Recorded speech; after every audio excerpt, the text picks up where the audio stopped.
Hello, hope you're doing well. This video is going to talk about hand frames. And it's regards to the 4-string instruments in an orchestral setting.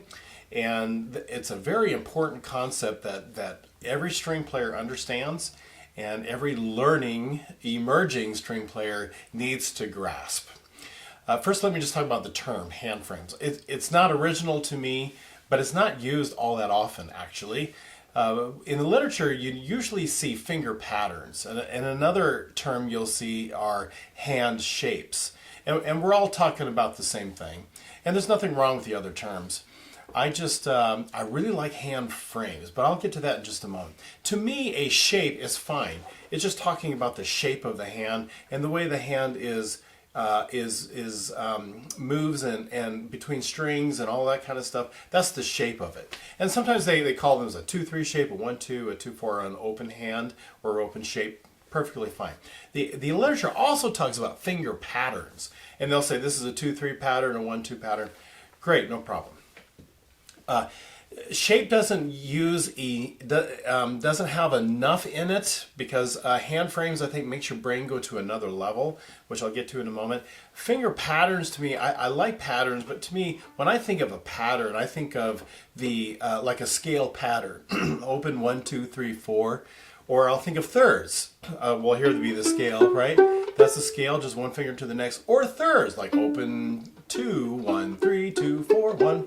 All right, so those are thirds. So there's a difference there in my mind with patterns. I like hand frames because I think it causes people to think of the next level. What do I mean by that? Well, when you look at this, that's the frame of a bicycle.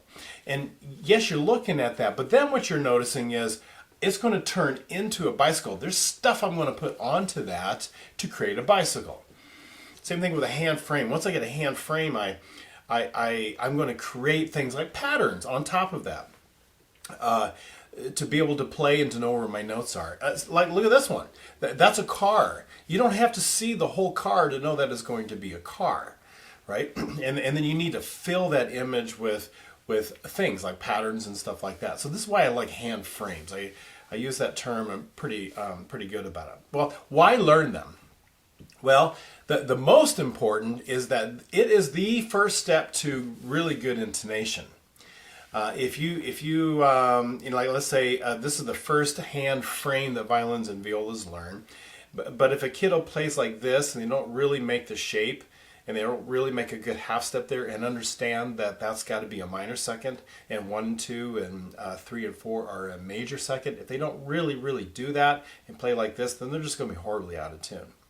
It'd be like just hitting wrong keys on a piano when you play, or the wrong keys on a clarinet when you're trying to get out the right notes. To me, these frames have to be shaped and shaped well, and long before they'll even have a shot at being in tune. So that's really the most important reason. It helps a student, it helps all of us know that the geography of our instrument. I like to talk about that too. What is the geography of it? Well, it changes depending on the key that I'm in, and all that kind of stuff. Just things change. I just got to know exactly which notes to play and which shapes to make, so that I can even have a shot at playing the right notes, much less playing the right notes in tune. So that's the reason for hand frames and learning them. First is really understanding your key signatures. String players are really good at knowing key signatures. I have to know them. If I don't know the key signature, then I have no hope of being able to shape my hand. What does my hand look like? What are those hand frames look like? So I need to know key signatures, number one, because it's going to create the shape. Then the second thing that comes into play is which string am I on? Because each string, I can be in D major, so this would be the D string, the A string, but in the E string, I've got to make that shape. I'll explain all of that in detail why, but here's the point. Hand frame E string, hand frame A string, D string, hand frame G string. There's a reason for this. There's a reason why these fingers, I like to say, they do gymnastics. They create these hand frames based on the keys. And then the third thing is you'll learn first position, then you go to usually third position is the next one you learn, and it all changes. Oh, goody. So what is that all about? Well, it just changes, right? So the position always works, right? So how are the shapes made? Number one, key signatures. Number two, the string that I'm on. Number three, the position that I'm in. And don't worry, I'm only going to really talk about the first two because this is just entry level. We're only going to stick with the first position. I'm going to talk about the 4 string instruments in an orchestral setting, but here's something fortunate. When it comes to hand frames, violin and viola players think the same way. And so I can group violin and viola together. They're not exactly the same because they have different strings, but I can group them together in terms of how we think about shaping or creating hand frames, right? Cello is its own thing, and bass is completely its own thing. So I will get to those in just a moment. Right now, let me just talk about violin and viola. So this is my violin. Whole steps or major seconds are created with space. So the open string and then a space is a whole step. Okay, and then if I go back here and I feel up against that nut there, that's a half step. And so we're going to work on D major right now. Everything off of the open string is going to be a whole step in D major, right? So G is the open string. The next note in D major is A. Okay, there's a whole step. I got to put a space in there. On the D string, the next note is E. Oh, that's a whole step, right? On the next string is an A. Oh, that's a major second. That's a B. And fortunate, the E, what's a whole step above E? Well, it's F sharp. So everything is in the same spot. So first finger doesn't have to do any moving. It's all in that same spot. Second finger is going to be shaped as a whole step. So now I'm going to go string by string. So second finger, I just think what's a whole step above B or above the first finger A? That's going to be a whole step B. Now what's above B in the key of D? C sharp, that's another whole step. Oh, and then what's above C sharp? D. There we go. Whole step, half step. So the G strings, true on viola as well. This is the hand frame for the G string. And if I can't understand this, then I don't have a shot at being in tune. This is first, because that's not in tune, right? That's a completely wrong note. It's got to be this on the G string. And I'll get to the C string a little bit because it's a little bit different and a little bit tricky, right? So that's the G string, violin, viola. D string, all right? Already said a whole step is an E, whole step is F sharp. G natural is in my key, and that's a half step. So those fingers got to touch. I like to tell people make the half steps kiss. They got to kiss. There we go. F sharp G. After G is A. That's a whole step A. So the D string looks like this. See how these hand frames are made? Okay. A string. A, whole step B. The key has C sharp. That's another whole step. The key has D, which is a half step. And then after D is E is another whole step. So it looks like this. So that's fortunate that the D string and the A string are the same hand frame. I don't have to change that. That's cool. All right, great. And then violin, of course, has an E string. I already said whole step up is F sharp, same spot as off of the nut. So there we go. G natural is in the key. So I can't do this because that would be G sharp. That's a completely wrong note. So I have to take my second finger and scoot it back to be up against my first finger. So that's G natural. And then after G is A, that's a whole step. After A is B, that's a whole step. So here's the E string. And I have the kids do this all the time. Show me the hand frame. So, okay. D major, that's what it is. D major. Okay? All right, so for the violin, E string, A string, D string, G string. All right, the viola. I want you to notice the viola. On these fingering charts that I do, the rectangles at the top are the strings, and so the one farthest on the left is the C string. And in the key of D major, well I tell you what, let me get my viola. Okay, viola. The C string is C natural.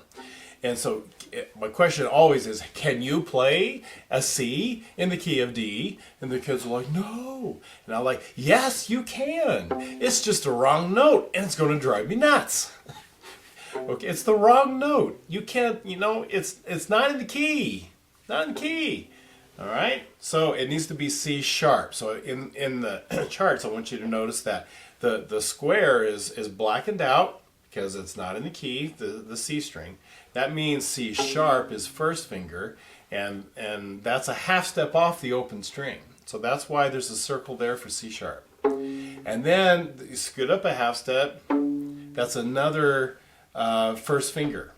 And so first finger covers both the C sharp and the D. Okay?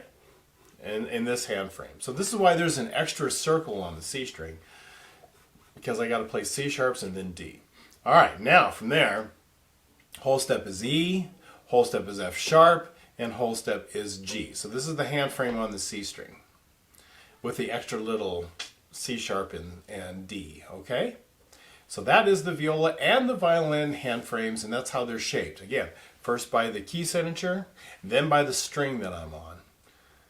All right, let's go to the cello. Now the cello is different. When I have space, the same kind of space that I have on a violin or a viola, and that was a whole step, on a cello it's a half step. So why? Well, it's a bigger instrument. And because it's a bigger instrument, the distance between the fingers are bigger. So that's all half steps on a cello. On a bass, it's going to be drastically different. Okay, we'll get to that in a minute. So that means all half steps. Well, what's the interval from a first finger to a fourth finger if there's 1, 2, 3 half steps? What is it? A minor third. And I'm not sure how much the literature talks about this, but I like teaching it this way in class. Cellos have two hands. They have a minor third hand. That's first. We learned that one first. And it's just all half steps. Okay? And then, in order to play other key signatures, a cellist will do something called an extension. And that means they put an extra space between 1 and 2. So what extends is the second finger. So here's where it normally is a half step. All of a sudden that becomes a whole step. And to do that, I got to take my thumb and my second finger, and I got to go forward in the key of D. You're going to see me go forward. They also have called backward extensions, where I just take my first finger and point it back. That would be like, say, in the key of F, rather than B naturals, I've got B flats. Okay, but right now we're in a sharp key, so I'm going to be going forward. I like to tell the kiddos, I'm going to nail my first finger into the fingerboard, and that means everyone else just pivots and scoots up. And that is thumb and 2. I mean, it's the whole thing, scooting up. Okay? All right, so that's a forward extension. So when I do an extension, whole step, half step, or 2 whole steps gives me a major third. Okay, so a cellist has a minor third or a major third. It's really important to understand this. All right, so now let's talk specifically about the key of D. It's the first key that we've learned. And so when you look at I'm going to start on the top string. So there's A, there's space there for B. All right. Now ask yourself, does the cello need, I guess the way to do this is it a minor third or a major third above this first finger? And it would be D. B to D is a minor third, so then I've got a minor third hand. Right? So there's the B, there's the D. Minor third hand. Well, then the question is, am I going to use the 2 or am I going to use the 3? Okay? And so you need to know your theory. So after B, I got to play a whole step. And I told you these were all half steps, so it can't be a second finger. It has to be the third finger. So A, B, C sharp, D. So that's the hand frame on the A string. So the shape looks like this. The shape doesn't change too much. They got 2 shapes. This is one of the reasons why I don't like shapes, because that actually kind of changes. But in your brain, the hand frame is 1, 3, 4. And when I'm in this key on the A string, it's 1, 3, 4. B, C sharp, and D with an open A. B, C sharp, and D. Okay, go to the D string. Well, D is open. E is first finger. Same spot, by the way. So whole step off of that string. That's really cool. There's E. And then what kind of a third above that do I need? Well, I need a G natural in the key of D. Well, it's another minor third. So then the question is it a 2 or is it a 3? Well, what's above E? A half step would be F. Can't play that. We can play a wrong note. It's got to be F sharp, right? So E, F sharp, and G. So what's nice is the D string and the A string is exactly the same. Open 1, 3, 4. Open 1, 3, 4. That's the hand frame for the D string and for the A string. life changes on the G string and the C string, by the way. But G string first. G is open. Whole step A. Cool, got that. What is a third above the A? It's C sharp. That's a major third. If I do this, I'm playing C naturals. So this is not the hand frame for the G string. This is the hand frame for the G string. I have to do an extension. See how I have to do that? And again, I don't know if you can see this. Oh yeah, there you go. See how everyone just moves? I got to scooch up because I got to put a whole step between 1 and 2. And so that means first finger A, second finger B, fourth finger C sharp. Now I want to take a break here. So here's another way of thinking about this. When you use an extension and you're playing diatonically, that means all of the notes in the key, you will only use 1, 2, and 4. All right? Third finger would be an accidental. All right? So in the key of D, that'd be A, B, and C sharp. That would make third finger a C natural. That's not in the key. So it would be an accidental. Okay? So there's that. When I use a minor third hand, I am using the 1, I am using the 4. Those are 2 of my notes. But then you got a question: is it going to be the 2 or is it going to be the 3? And this is why you need to know key signatures. All right. So if it's a whole step off of the first finger, then it would be a 3. If it's a half step off the first finger, it would be a 2. All right. Minor third hands 1 and 4, and the question is it 2 or 3? Major third hands, it's always 1, 2, and 4. All right. So that was the G string, A, B, and C sharp. I have to do a forward extension to be able to play that. By the way, one other thing about extensions. You will notice in the literature they always put a little X before the number. Makes perfect sense with an X2, right? I have to extend my 2. And then sometimes you'll see X4 as well. Well, that's just to help people understand that in order to play that, I've got to be able to extend here. But then kids get confused about, oh, I have to extend my pinky, and then they try to do all this stuff with their pinky. No, the pinky never gets extended. It's always 1 and 2 that gets extended. It's the space is here. The space is never there.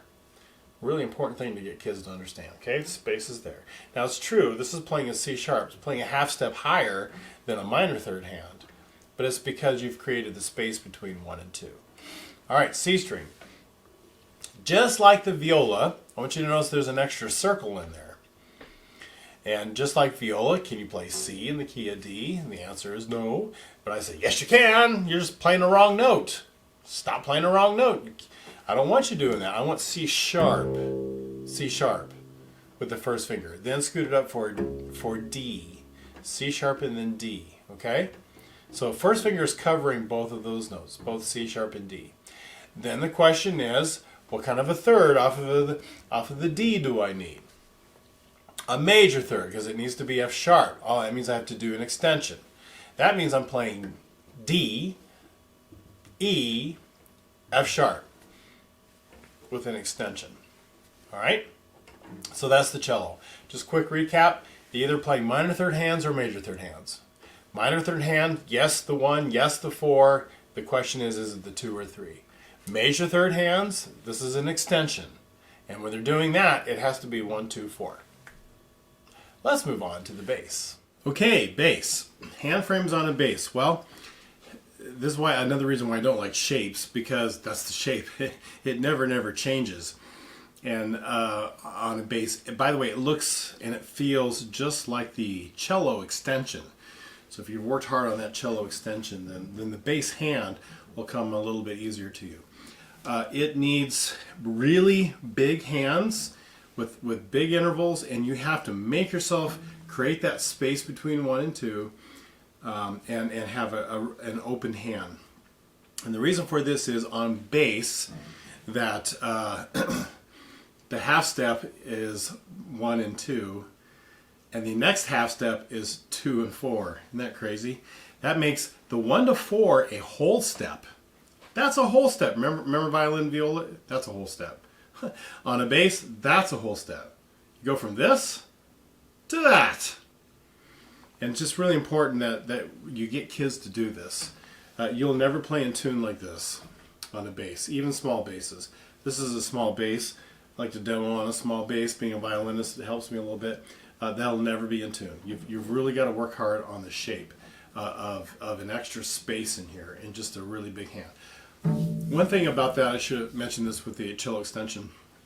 If you think about the middle of my hand, it spreads out. I like to say, it's like if you ever seen one of those cool videos of a cat paw when they step on the ground and you just see their hand just sort of a little bit.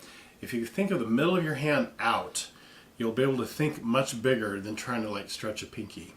Middle of the hand out, and that'll help you do that stretch, right? So hand frames is always this. So if it's always this, then you really need to know your key signatures so that you know which finger to use, because that's what the hand frames are about. All right, so I'm going to go from the E string up on this one, and I want you to notice that on the E string, you only have 2 notes that you can play, well, other than the open E. You can play the open E, but what I'm talking about in the fingers, you only have 2 notes. It's F sharp, which is a whole step off of the E. It's going to be right around here somewhere. And the G, that is a half step or a minor second. And I told you that's a minor second. So on the E string, it's first finger, second finger to play in D major. Here's E, here's F sharp, and here is G. Right? Get myself in tune. That's it. If I played a 4-finger, that'd be a G sharp that's out of the key. So E is open, F sharp is first finger, second finger is G. And I'm done. I'm done, unless I shift, but in first position, I'm done. I got to move to the next string. Oh, there's A. Cool. B. Now, in this key, I don't need C natural, which would be a 2. I need C sharp. We're in the key of D, remember? So I need a whole step off of the B. So that's 4th finger. So open A, first finger B, 4th finger C sharp. After that is D, E. Now in this key, is it F or is it F sharp? You guys know it's F sharp, so I got to go 1-4. E, F sharp. Okay, and then G, and then A, and then B. Okay? And that is all first position in the key of D. But I want you to notice in the book, I have some extra notes up here. And the whole reason for that is because the bass needs to learn how to shift, and you need to have a little bit of experience doing that. Even your little kids will start learning how to shift because they completely run out of fingers. Well, here's one reason why. Notice in D major, if I did not shift in D major, it'd be D, E, F sharp, G, A, B. Get myself in tune. G, A, B, C sharp, D. I have to do an octave displacement to even be able to play a single scale. That's not very satisfying, is it? No, it's not. But not only that, kids can do this. They can do this. Teach them how to shift and where that note is. Now I've got other specific lessons to help you, like with the D major scale. I've got one on that, and you can look those up and watch that. But here's the point. When you're filling out these charts, I went D, right? D, E, F sharp. I've got G and A. That would be 3rd position, first finger G, 4th finger A. And there's some really good reasons why to learn that. All right? But just know that I have to actually take my hand and shift. Here's another weird thing. My hand is going down, but my pitch is going up. My pitch is going up because my string is getting shorter. But people get confused with my hand going this direction. The pitch actually goes up. All right? So anyway, G, that same G is the open G. Okay? All right, so A, B, and then I got to do it again, C sharp, to be able to finish out that scale. All right, so to recap on the bass, 1 to 4 is a whole step. A whole step. 1 to 2 is a half step. 2 to 4 is a half step. So what does that mean by hand frames? Well, sometimes it's this. Sorry. Sometimes it's this. And sometimes it's this. Right? F sharp G, it's this. Even though I'm showing you the whole hand, it's this. On the A string, B and C sharp, it's this. D string, E and F sharp, it's this. G string. A and B, it's this. So far it's only been 1, 2, 1, 4, 1, 4, 1, 4. Until I ask you to shift, and then it becomes this in third position. Okay? So it's that. So that's the hand frame on the bass. The shape doesn't change. Another reason why I don't really care for the term shape, because the shape never changes. But the hand frame does. It's either this, or it's this, or it's this. All right? I hope this has helped you understand hand frames. And so look up some specific ones on the scales to help you with some of the scales and be able to play those. But just to start wrapping your brain around this, you need to know hand frames. Hand frames are shaped by the key that I'm in. It's most important. Okay, the string that I'm playing on, and the position that I'm in. On a violin and viola, whole steps have spaces, half steps kiss. On a cello, all even fingers are half steps. That's a minor third hand. They also learn major third hands, where they put an extra half step between 1 and 2. It's called an extension. Minor third, it's always 1, 4. You got to choose. Is it 2 or 3? Major third hand, diatonically, it's always 1, 2, 4. On a bass, whole step, 1 to 4. And that makes it a half step, either 1 to 2 or 2 to 4. I hope that helps. I will see you on the next video.